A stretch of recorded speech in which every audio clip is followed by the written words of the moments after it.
Hello and welcome to week 2 of our course. Some basic things from the instructor, which is me, Dr. Reed. This week we need to focus on is looking at some educational reform movements, pieces from our reading, and doing compare and contrast with what was happening within our schools. Really, when you look at the assignment, it's a personalized assignment, much like week 1 was, where week 1 we asked about your experiences and your feelings of your philosophy within education. This is you need to be able to take the information that's in our units for this week's reading and the video pieces that are presented and kind of synthesize those into a clear compare and contrast of what's occurring on your campus. I'm going to go into more detail when we get to the description of the assessment and what that would look like. But first, I'm going to go into this week's bulletin board for us. And when I do that, hopefully we get a good, clear understanding of the expectations of the week, and we can move forward from that point. Again, if you need to contact me, I have my cell phone numbers on the class. Feel free to text me at any time. It's probably the fastest response. If you send me an email, remember I usually get back to those nightly. I check and then try and formulate a good response for everybody. So you should get a response at least in 48 hours, if not sooner. Like I said, text messages is one of the things that I get no matter where I'm at, and I truly respond to those quickly. So just a reminder, if you're trying to get a hold of me in a quick manner, so you have an immediate question or concern, do that. It's a really good way to get a hold of the instructor. Okay, looking over this week, you can clearly see that we have some expectations of our week 2, and looking at the reform movements, this was pre-mentioned. I'm going to post our video into here, and then what I'm going to start doing is I'm going to do these on Saturdays instead of Mondays so that they are posted here before the class section opens up. I want to be able to have those. The next things we have coming up, I might have some better examples or some pitfalls that other people have fallen into within these pieces, so I'm going to present those also. Looking at our message this week, kind of remember when you go through and you are trying to get your own opinions around a thought or a theory, as in this case, that we look at those with a measure and that we're going to assess that measure with our own opinion, but that opinion has to be grounded in some type of mastered content. And so that's why this verse kind of leads into where we're at this week. God has given us his word and his word in it. And so it's a clear understanding, a clear standard, a clear expectation, but we need to assess that clear expectation with some grounded study. And so much like our Venn diagrams or your pages that you're going to complete this week, look at that as, okay, I'm giving my opinion, but grounded in study and grounded in commitment and grounded in understanding, so I clearly become a light or an example. We have a couple of videos for this week, and they kind of focus around our reading, so it's nice to kind of see that all the pieces of the week are really linked tightly together. And so you have the opportunity to kind of see our author present some information on her topic of reform, and what really may not be reform, but may be just a revival movement, or really a position of making education more corporate. And so you'll see more of that in the reading. And through the conversations that she presents this week, where you can actually get an idea that, is it really reform? Is that really a misnomer? Are we advocating for people to see a cause in the change of education and instruction? But really we're looking to transform it like you would transform a business. And so you'll see that within the scope of technology. That's what makes it exciting when you talk about technology. There's so many different avenues and venues and ways that you can take it. I've had a few conversations over the last week or so about instruction. Like I said previously in my last video, I work and run a virtual school as a principal, but I also support the district with its online implementation for credit recovery and some direct instruction with technology through a virtual system. And those are all different things. And so I had to explain those different things to a bunch of different administrators during this week to really say, when you say virtual, it means it's more of an independent study base, and those students are coming for scheduled appointments, but have to be able to access and support and progress through a system through a lot of independent work. When we have our students are looking at that reform piece of how do we do more of a flip model classroom with the supported technology piece, it allows us to flip the classroom every other day for direct instruction and support, or actually split the classroom into different avenues where a group of the classroom at one time, like elementary, is so good at work on this content, and the teacher works with a small group of students on a similar content but more directed presentation piece.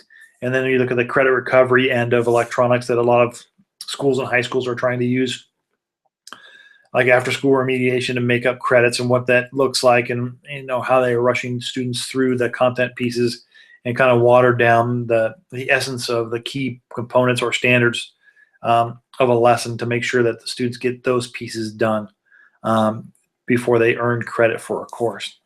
And then there's the ramifications of all that. So take a look at our course content pieces and our videos this week. You kind of get some good, interesting information on some changes in the educational thought. We do have a discussion board piece for this week. Go ahead and post those in there. I usually go back and check on a Wednesday night and a Thursday night and try to respond to as many posts as I can. Just kind of give you prompts or just some things that I've noticed in what you've said that kind of pique interest, and I want to, hopefully share that with the whole class and further that conversation. And that's something you might want to look when you respond to posts also, is reading the post and respond to somebody with a piece of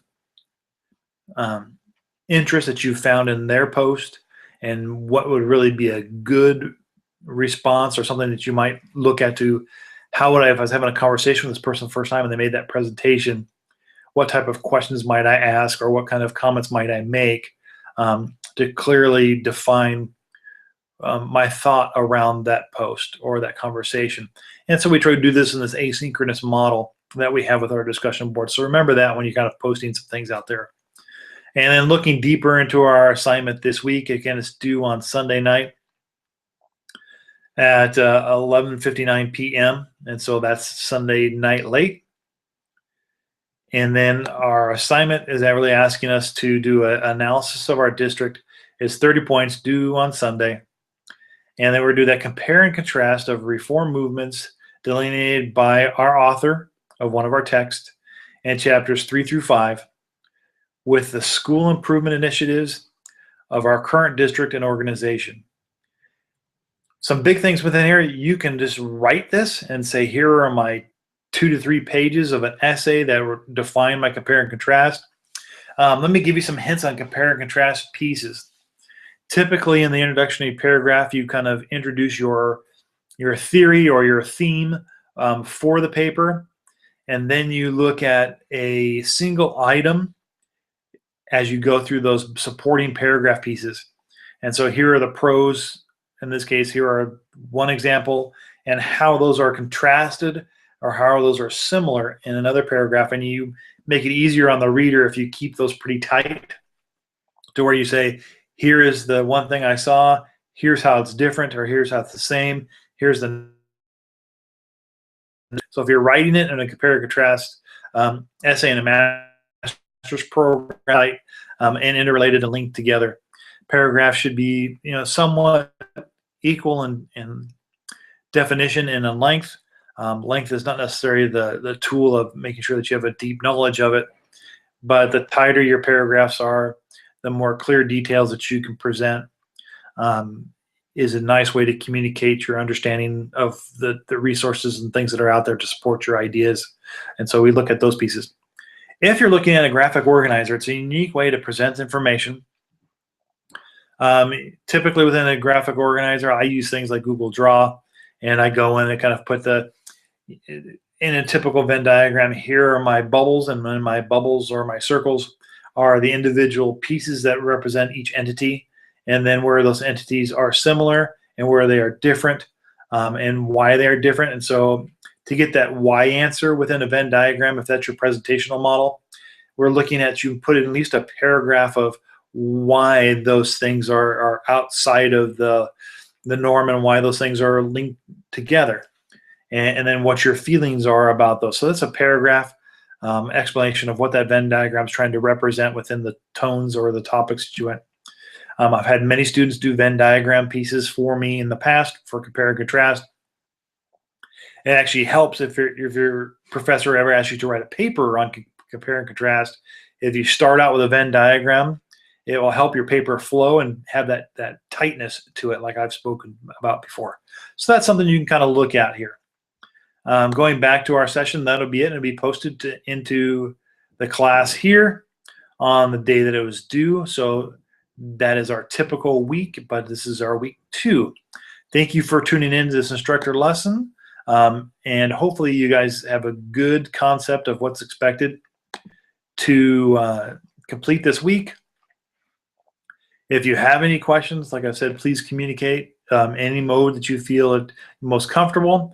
And I just let you know the timeline and stuff like that. I have started grading your assignments for week 1. Usually I'm done about Wednesday of the following week to make sure I give it as much detail and can write good feedback for everybody, and so they get an idea of where they are. One thing within grading, I've had students to say that my first paper, that if I'm looking at APA, I'll kind of look at that to tighten that up, and how I can help you tighten that up is I'm kind of critical on that. And so I really give you detailed feedback on format. So as you move forward, your papers increase and become better and more in the APA format that we're accustomed to at the master's level. Again, have a good week and God bless.